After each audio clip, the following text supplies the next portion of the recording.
Think of the most mediocre season of Fortnite. What would that be? You might say Chapter 2 Season 1, you might say Chapter 3 Season 4, or maybe Chapter 5 Season 2. But a season that's given this title a lot is Chapter 4 Season 3 Wilds. But I don't believe the season deserves that level of hate.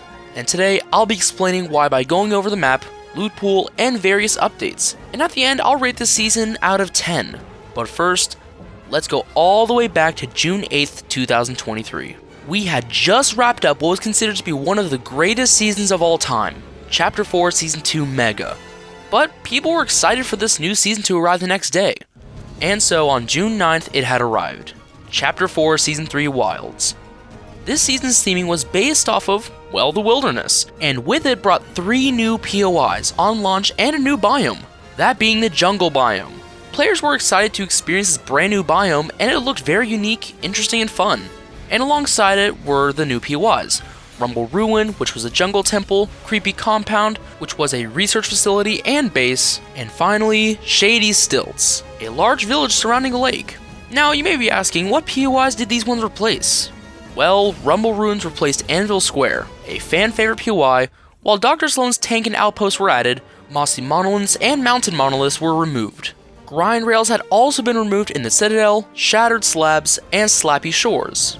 All in all, we got some decent map changes, and many other new landmarks were added. But one thing that didn't really sit well with the community was the fact that Anvil Square was gone. But nonetheless, people were cautiously optimistic.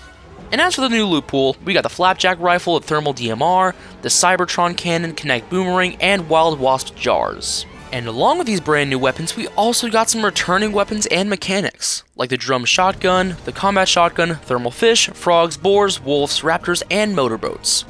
And we also got some very cool new features in this season, such as Grind Vines, Job Boards, Jungle Vaults, Mud, and all the various plants that had utilities.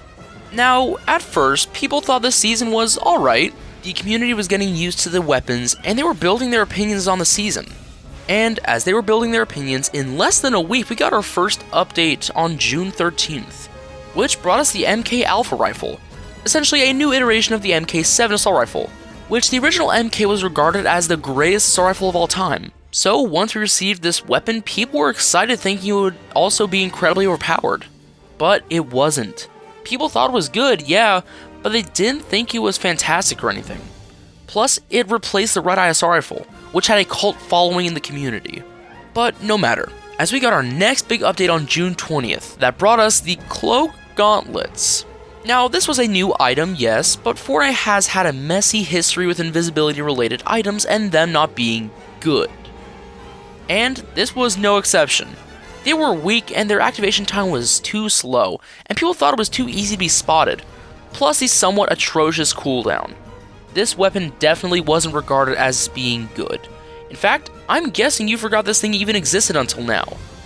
And this update also brought the flare gun, everyone's favorite item. Continuing though, on June 27th, we got another update that brought us the brand new explosive repeater rifle, which was actually a weapon that some people enjoyed. Was it needed? No, but it was still fun to play around with and experience, and it was a very unique idea and weapon. But people were excited to see what the next update would bring, and sure enough, only a few days later, we got it. On June 29th, we received a new shotgun. When players hopped into Battle Royale and they saw a shotgun that looked like the pump, players were ecstatic. A fan favorite gun being brought back into the game? That sounds like an absolute win. Except that isn't the pump. This was the new shotgun using the same model as the pump. This was the brand new Sharp Tooth shotgun. Players were confused. How is this gun different?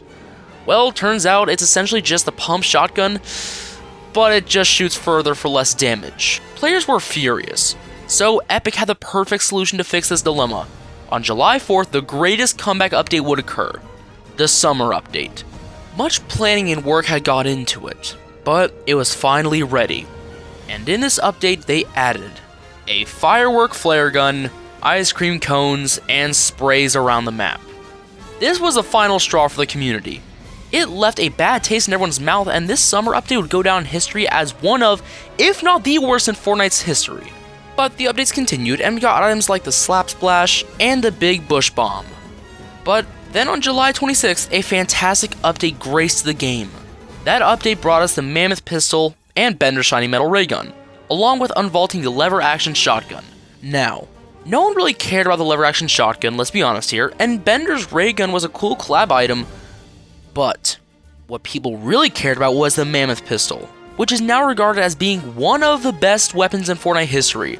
Like, this thing is phenomenal, and it changed the game, and suddenly people had a little more fun this season. Then on August 1st, we got the Grapple Glove. And on August 8th, we got the Straw Doll Technique, Hollow Purple, and Cursed Llama, as well as the Dragon's Breath Shotgun and Dragon's Breath Sniper.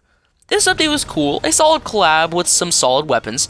The Hollow Purple was really fun, and I think this was executed brilliantly. And that was the final big update of the season, and the season ended on August 25th. But now, I want to talk about the season itself, now that we've seen everything. So, first off, the season had a decent start, a very rough middle, and then a stronger ending. That summer update and a few updates here and there really hurt the season. Plus, the kinetic boomerang was missing for a decent portion of the season. And plus, this season just felt really uneventful, to be honest. I honestly don't think I really interacted with the animals once, and parts of the loophole were pretty weak. But now for my positives. I think the map gets way too much hate. Now, hear me out. Was the jungle biome the best? Definitely not. But I think what they were doing with this biome was actually smart. Essentially, you had to be more sneaky and you had to think better and act more intelligent with your combat, rather than just running into a fight. And even though I am a firm thermal scope hater, I will admit that I thought it was sick being in treetops and spying on people with thermal weapons. And it added a layer to the combat that was very fun and unique, that even I of all people found amusing. And once again, that's coming from a thermal scope hater. But speaking of thermal weapons, let's talk about the loot pool, which I think was the strongest part of the season easily. Were there not great weapons or items in the loot pool? Of course. But that doesn't deter the fact that we had weapons like the Mammoth Pistol, the Flapjack Rifle, and even the Thermal DMR. It was a strong loot pool with thought and care put into it, and I think it did a fantastic job. While the season had weak points, strong points, and even weaker points, I think it was a really solid, well-rounded season, and I would give this season a solid 6.5 out of 10. But do you agree? Let me know down in the comments below.